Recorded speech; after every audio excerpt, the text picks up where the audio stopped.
From Friday night lights to college game days, football is part of the fabric of life in Alabama. You see it everywhere here, literally everywhere.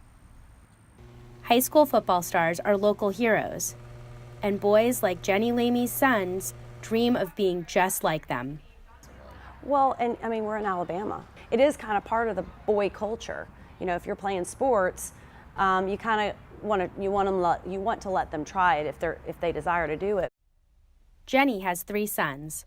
All of them have played football, and the sport has made a difference for her youngest son, Chase. Last year, he just felt like a failure in school, and you know, I'm dumb, and so, but he'd get on the football field and was like, okay, I can do something. I can do something that others can't. I mean, football is about the sport, yes, but it's also about building character and teaching these kids something that goes far, far beyond just the sport. Dawn's youngest son, Fisher, played until 8th grade, and she said the lessons he learned on the field carried over into the classroom. You get out there, they call the play, and you run the play. You have to memorize it, you have to know what it is, and you have to have just the dedication to learn those plays and get out there. And it's the same thing with school. Coaches are like family here.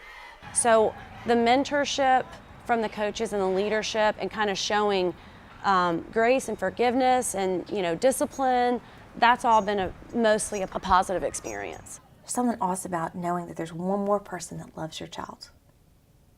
I think it's never bad for a kid to have one more person in their corner.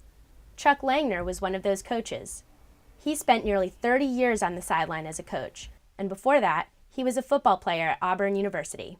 Yeah, I am. I'm crazy about this sport. I got a busted knee, a busted shoulder, and a busted jaw. I got a bunch of stitches, but I would take it all over again. But Coach Langner knows there's a dark side to football, one that haunts him to this day. I'm worried about dementia. I'm worried about the things that playing the game that I dearly loved has created for me, okay? And that's from youth up. A recent study analyzed the brains of 202 former football players from all levels, high school through the NFL.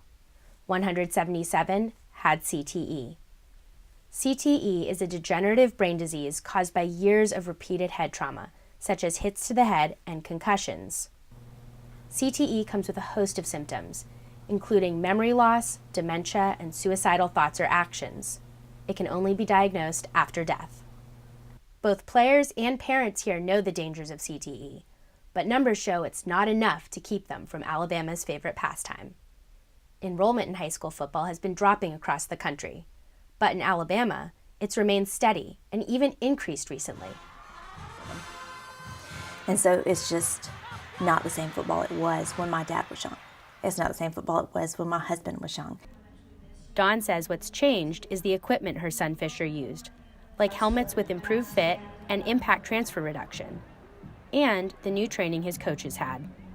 They have all this gear on to protect them.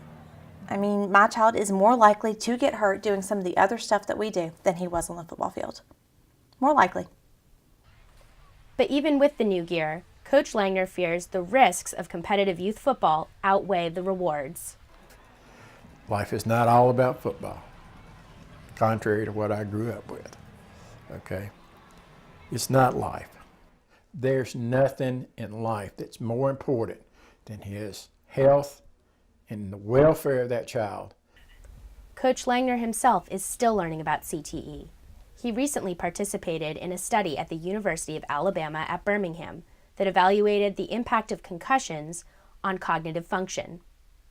After years of playing and coaching, Langner says his ideas about football and who should play it have evolved. Now, yes, I've changed. Do away with competitive sports at these early ages. They shouldn't get competitive until they get to junior high, and there's qualified people there that should know what to do. Jenny still worries when her child takes the field. My biggest thing when your kid goes down, I'm always thinking of the head. That's what I'm always thinking of, is because the bones can heal, but the head. But she and Dawn said they'll still let their kids play football. It's tradition. Football in the South is a way of life. It just is. We're not idiots. We're not backward Southerners. We have a sport and we love it. In Birmingham, Alabama, Marion Davidson, Northgate News.